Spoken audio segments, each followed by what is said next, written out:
आदाब, नमस्कार। बातें मुलाकातें में आपका स्वागत है। मैं हूं आपका होस्ट मोहम्मद अफजल खान।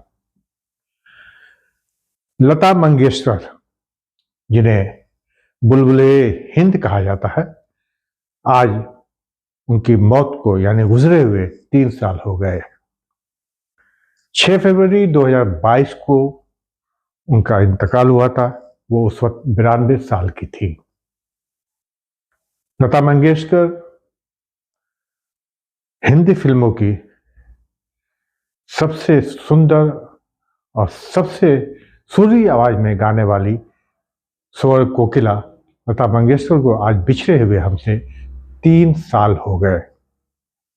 28 सितंबर 1929 में महाराष्ट्र में पैदा हुई थी और 13 साल की उम्र में उन्होंने पहला गाना मराठी फिल्म के लिए गाया था। उसके बाद अभी तक कहा जाता है कि 35,000 से अधिक उन्होंने फिल्मों में गाने गाए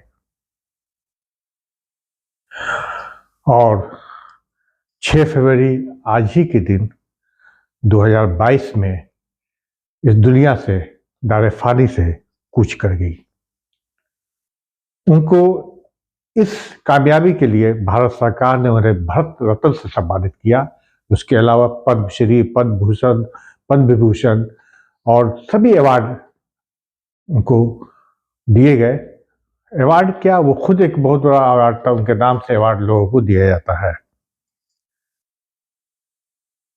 लता मंगेशकर ने 13 साल की उम्र में 1942 में पहली फिल्म में उन्होंने गाना गाया था। उनका आखिरी गाना 2006 में रंग दे बसंती के लिए उनका ये फिल्म आखिरी गाना फिल्म में था। लता मंगेशकर ने लगभग सभी मेल सिंगर के साथ गाना गाया है। क्या आपको मालूम है कि लता मंगेशकर को जहर दिया गया था, जिसे स्लो पॉइजन कहा जाता है? ये बात खुद लता मंगेशकर ने एक इंटरव्यू में बताया है।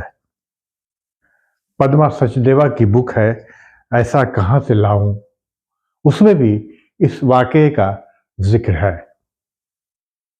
स्लो पॉइजन के बारे में कहा जाता है कि क्या ये लता मंगेशकर का उस वक्त एक स्टंट था, क्योंकि अगर उन्हें जहर दिया जा रहा था तो उसके खिलाफ उन्होंने केस क्यों नहीं किया। पद्मा सचदेवा लिखती हैं ऐसा कहां से लाऊं में कि लता ने खुद बताया था कि ये वाकया 1963 की है, जब उनकी एक अचानक बहुत ही ज्यादा तबीयत खराब हो गई, कमजोर होने लगी, चलना फिरना मुश्किल हो गया था, बेड से उठा नहीं जाता था, उल्टी होती थी, बहुत परेशान हो गई थी। तब उनके डॉक्टर आरपी कपूर को बुलाया गया। डॉक्टर आरपी कपूर ने पूरा चेकअप किया और उन्हें एक्सरे की बात कही, लेकिन उनका हॉस्पिटल जाना लता मंगेशकर का मुश्किल था। तो कहा जाता है कि एक्सरे मशीन को ही उनके घर लाया गया और पूरी तरह जांच हुई तो डॉक्टर आरपी कपूर ने कहा कि इन्हें धीमा जहर दिया जा रहा है।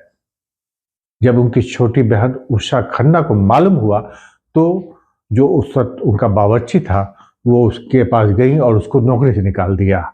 बताया जाता है कि बावर्ची भी जो था वो भी उसी वक्त नौकरी छोड़कर चला गया, उसने अपना बकाया भी नहीं लिया।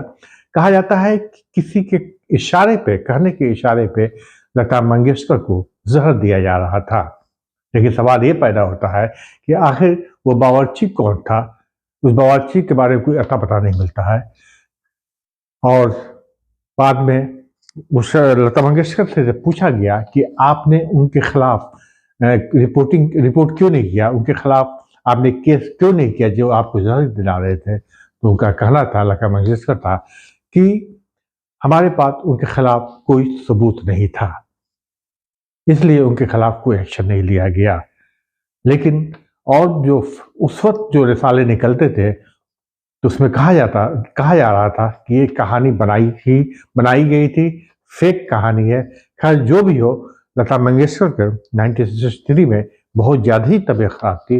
1.5 साल से अधिक वो फिल्मों में गाना नहीं गा पाई थी। लता मंगेशकर अपने इंटरव्यू में बताती हैं कि मंजरू सुल्तानपुरी जो थे वो जब मेरी तबीयत खराब के बारे में सुने तो वो हमारे घर आते थे, डेली आते थे, मुझे शेर व शायरी सुनाते थे और जो खाना बनता था वो खाने को खुद खाते थे, यानी चेक करते थे, तब लता दीदी खाती थी। वो कहते हैं, लता मंगेशकर ने इंटरव्यू में कहा कि राही मासूम रज़ा की, मंजरू सुल्तानपुरी, ये लोगों ने हमारे साथ बहुत साथ दिया है। लेकिन सवाल उसी पे अटक जाती थी कि आखिर इन्हें जहर किसके इशारे पे दिया गया और किसने दिया, ये एक राज ही रह गया और लता मंगेशकर के साथ ये राज खत्म हो गया। लता मंगेशकर ने कहा कि लोग मुझसे पूछते थे कि आखिर मैंने शादी क्यों नहीं की। लता मंगेशकर का कहना था कि घर की जिम्मेदारी थी, इसी कारण हमने शादी नहीं की। लता मंगेशकर 92 ईयर्स की उम्र में 6 फरवरी 2022 को उनका इंतकाल हो गया और आज पूरे 3 साल हो गए हैं। और सही बात है कि ऐसा कहाँ से लाऊं, ऐसी आवाज़ कहाँ से लाया जाए कि लता मंगेशकर जैसी आवाज़ मिलना मुश्किल है।